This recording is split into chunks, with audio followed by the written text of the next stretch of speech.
എല്ലാവർക്കും എൻ്റെ ശിശുദിനാശംസകൾ. നവംബർ 14 വന്നാൽ എന്തൊക്കെയാണ് ആദ്യം നമ്മുടെ മനസ്സിൽ ഓടിയെത്തുന്നത്? വെള്ള ഉടുപ്പ്, തൊപ്പി, റോസാപ്പൂ, പിന്നെ ലഡു. ഇന്ന് നവംബർ 14 നമ്മുടെ പ്രിയപ്പെട്ട ചാച്ചാജി എന്നറിയപ്പെടുന്ന ജവഹർലാൽ നെഹ്റുവിൻ്റെ ജന്മദിനം. അദ്ദേഹം കുട്ടികളെ ഒരുപാട് സ്നേഹിച്ചിരുന്നു. ഈ കാരണം കൂടിയാണ് നമ്മൾ ഈ ദിവസം ശിശുദിനമായി ആഘോഷിക്കുന്നത്.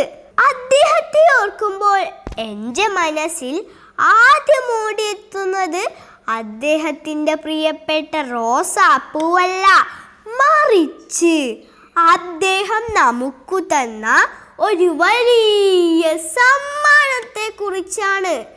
അതാണ് ശാസ്ത്രബോധം. ചാച്ചാജിക്ക് കുട്ടികളെ വളരെ ഇഷ്ടമായിരുന്നു. അദ്ദേഹം ഒരു വലിയ കാര്യം നമ്മളോട് പറഞ്ഞു: കുട്ടികൾക്ക് ശാസ്ത്രബോധം വേണം. എന്താണ് ഈ ശാസ്ത്രബോധം?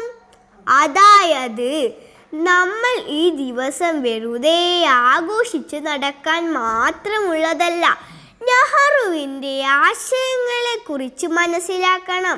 പിന്നെ ചോദ്യങ്ങൾ ചോദിക്കാനും പഠിക്കണം. നമ്മുടെ കൂട്ടുകാരൻ, നീ ഇത് ചെയ്യരുത്, ഇത് ചെയ്താൽ നിനക്ക് ദോഷം വരും എന്ന് പറഞ്ഞാൽ നമ്മൾ എന്തു ചോദിക്കണം? എന്തുകൊണ്ട്? മറ്റൊരാൾ ഒരു കാര്യം വിശ്വസിക്കണമെന്ന് പറഞ്ഞാൽ നമ്മൾ എന്ത് ചോദിക്കണം? ഇതിൻ്റെ തെളിവെവിടെ?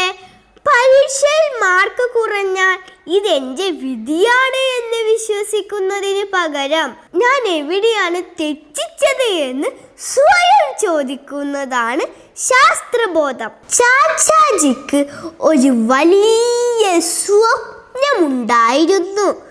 അത് ഇന്ത്യ ലോകത്തിലെ ഏറ്റവും വലിയ ശാസ്ത്രശക്തിയാകണം എന്നതായിരുന്നു. അതിനുവേണ്ടി അദ്ദേഹം സ്ഥാപിച്ച സ്ഥാപനങ്ങൾ ഇന്ത്യയിൽ ധാരാളമുണ്ട്. ചാച്ചാജി പറഞ്ഞു, നമ്മൾ ഓരോരുത്തരും ചോദ്യം ചോദിക്കുന്ന കുട്ടികളായി വളരണം. ഏതൊരു കാര്യവും കണ്ണടച്ച് വിശ്വസിക്കരുത്. എന്തുകൊണ്ട്, എന്തിന്, എങ്ങനെ എന്ന് ചോദിക്കാനുള്ള ധൈര്യം നമുക്കോരോരുത്തർക്കും വേണം. ശാസ്ത്രബോധം ഒരു ക്ലാസ് മുറിയിലെ പരീക്ഷയല്ല, അത് നമ്മുടെ ജീവിത രീതിയാണ്.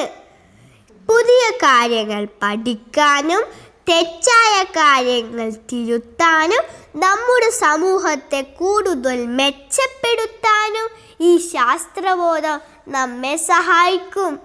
പ്രിയ കൂട്ടുകാരെ, ഈ ശിശുദിനത്തിൽ നമുക്കൊരു പ്രതിജ്ഞയെടുക്കാം. നമ്മൾ മൊബൈലിലെ കളികൾ മാത്രം കളിച്ച് സമയം കളയുന്ന കുട്ടികളാകില്ല. പകരം ചാച്ചാജി ആഗ്രഹിച്ചതുപോലെ നമ്മൾ നന്നായി ചിന്തിക്കുന്നവരാകും. നമ്മൾ പുതിയ കാര്യങ്ങൾ കണ്ടെത്താൻ ശ്രമിക്കുന്നവരാകും. എല്ലാ കാര്യങ്ങളെക്കുറിച്ചും സംശയത്തോടെ ചോദ്യം ചോദിക്കുന്ന മിടുക്കരാകും. ശാസ്ത്രത്തിൻ്റെ വെളിച്ചം നമ്മുടെ ജീവിതത്തിലേക്ക് കൊണ്ടുവരാം. അതാണ് നമ്മുടെ പ്രിയപ്പെട്ട ചാച്ചാജിക്ക് നമുക്ക് നൽകാൻ കഴിയുന്ന ഏറ്റവും നല്ല പിറന്നാൾ സമ്മാനം. എല്ലാവർക്കും ഒരിക്കൽ കൂടി ശിശുദിനാശംസകൾ. നന്ദി.